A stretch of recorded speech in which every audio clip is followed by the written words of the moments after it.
please stop being so hard on yourself. If you're in a funk, if you're feeling down, if your energy is low, please let yourself be. Invite yourself. You know, we've got so used to kind of manipulating and bullying ourselves, and whether that's a parental interject or, you know, the voice of some authority from the past, or whatever it is, our adaptation to our circumstances when we were young, it's time for us to start embodying kindness, compassion, and self-love. That's the place that everything we want, lives on the other side of. Our own radical self-acceptance, compassion, and self-love. We think the whole system set up so that we believe when we accomplish the next goal, when we manifest the next million, the love of our life, the body that we dream of, whatever it is that we tell ourselves, that then we'll feel the way that we long to feel. Everything we want because we believe in the having of it, we'll feel that way. And here's the truth. If we don't have it now, we won't have it then. If we don't bring it with us, it won't be there. You know what will be there? The gap. The gap between where we are and where we want to be. Meaning, feeling the way that we want to.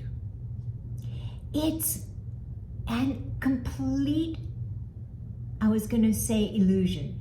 Really, it's a lie that's been propagated because it keeps the advertising industry going. It keeps us in check. It keeps us keeping ourselves in check. And the most devastating thing, the hardest work that I've done with clients is working with my uber successful clients who have achieved every big goal that they've wanted, and they still don't really feel okay. Meaning they don't have their own self-love and self-approval. They thought that that goal would give it. They thought that that symbol of something would help them feel worthy and lovable and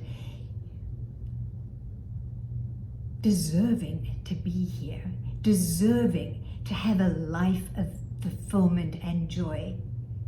But if we don't bring it with us, it won't be there.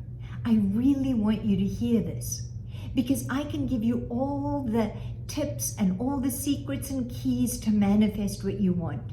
And you may manifest it, but unless you're on your side, you won't be on your side then. It will then be, a good 48 hours of yay, and then it will be the next goal, the next accomplishment. Don't do that, because so many people's lives are spent in that pursuit, and they realize at some point, whether it's their third Oscar and they still don't feel good enough, or whatever it is, they realize exactly this. If you don't bring it with you, you won't have it. And the thing is this, we were born with it. We learned, we were programmed to relate to ourselves in certain ways that are conditional, deprivational, punitive. The most important thing that you can give yourself, I'm going to tell you the 3 things, is the time and the curiosity to discover what's going on with you, instead of just slapping a label on it. Oh, I'm depressed. Oh, I'm angry. Oh, I'm not motivated. Oh, I procrastinate. What's underneath that? the care and the curiosity to go deeper, to go under and find out what's really going on. That's number one.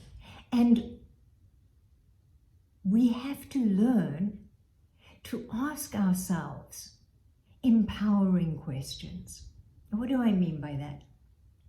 When I first started doing this work many years ago, like 35 years ago, and I would start hearing my own self-talk, there was one thing that I repeated to myself over and over and over, and that was this: what's wrong with you? What's wrong with you? The thing about that is this: our subconscious mind is a very obedient little servant. So we ask a question like that, it's not going to, it is not rebellious. It's not going to say, oh, there's nothing wrong with you. It will go and look for what's wrong with you. See, this keeps the whole belief system going. So then we see what's wrong with us. We feel like we're wrong. We keep asking, or I did, what's wrong with me? And the subconscious keeps showing it to me. Remember this, we have the reticular activating system, which is a filter so that it files into the most familiar files that which it receives. So if it's constantly looking at what's wrong with me, even though there may be something way bigger that's right in the moment, it files it into there because it can't take in all that information. It's got to quickly just allocate. That's number one. Start asking yourself. For me, it was just go to the opposite. The opposite for me was, what's right with me? What's right with me? So becoming aware, tuning into what's going on, going deeper, and then uncovering, when was the first time that I remember feeling that way?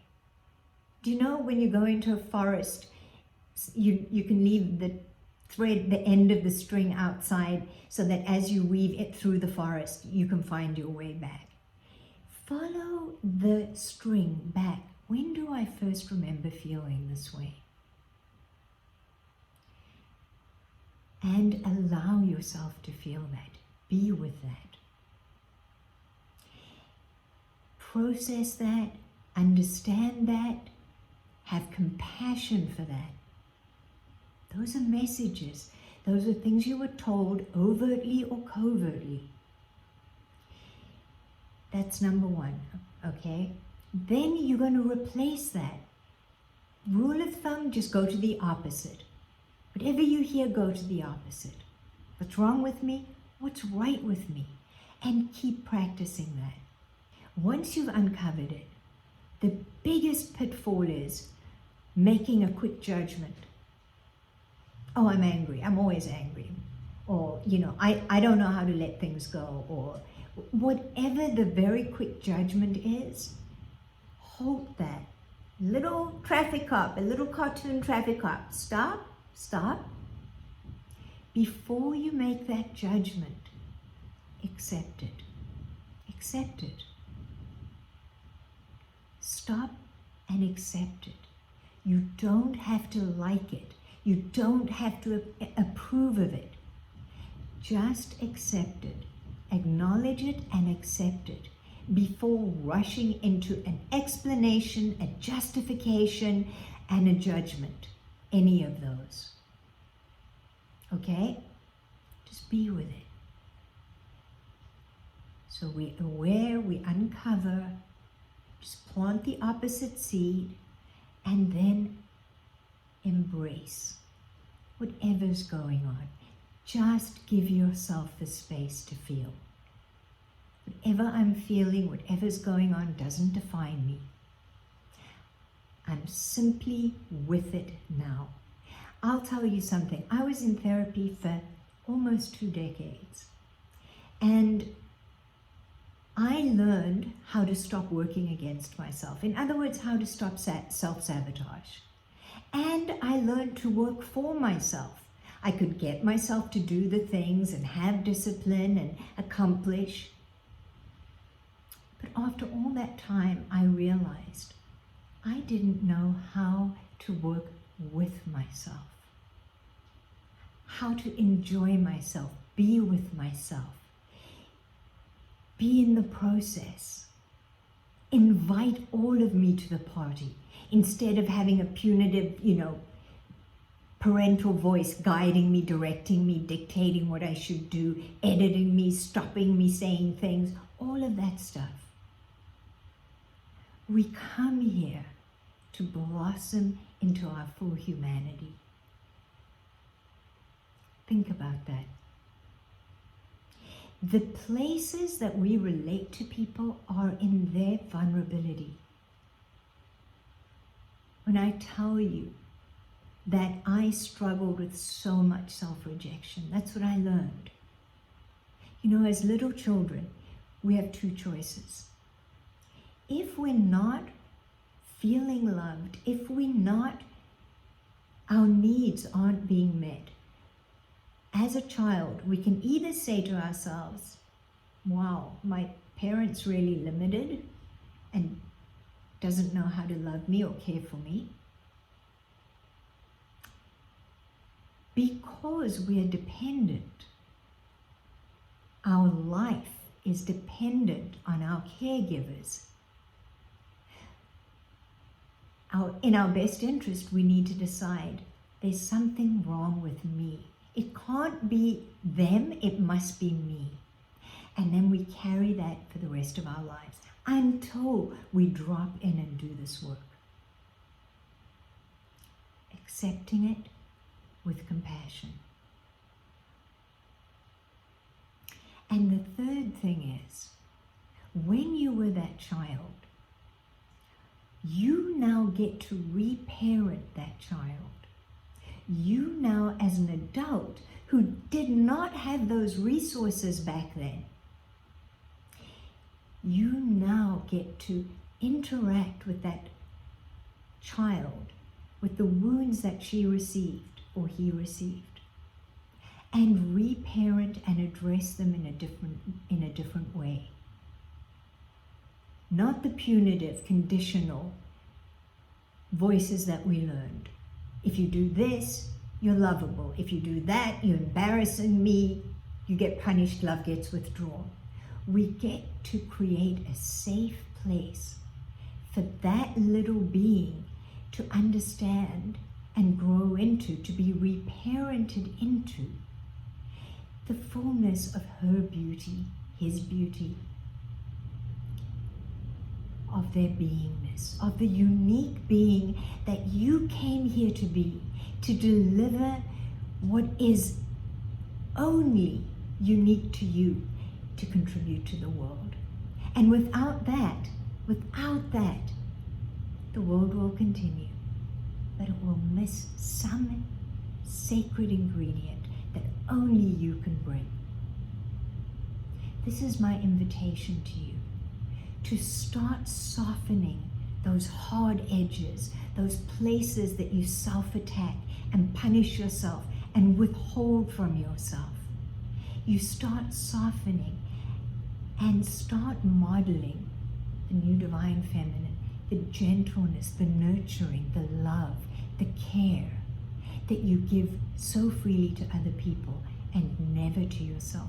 Imagine what that little child sees you all day being wonderful with other people, and then when it comes to the child part of us, what do? We shut it up. We drink, drug, eat, shop, sex, numb out, try and shut up that voice, try and disassociate from those needs. It's our job now to tend to those needs, to grow ourselves into our full potential. I love you. If there's any part of this that you'd like to hear more of, please let me know. But those are the three things for now. Aware, with care and curiosity, dive deeper. Don't stay at that superficial level. We don't live there. Our minds live there. Our hearts don't live there. Our hearts are crying for our attention.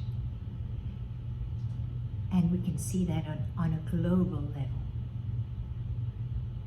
I love you. I'm here for you. You're beautiful. You have something so brilliant and incredible to deliver to this world. Let's start treating ourselves with that respect. Namaste.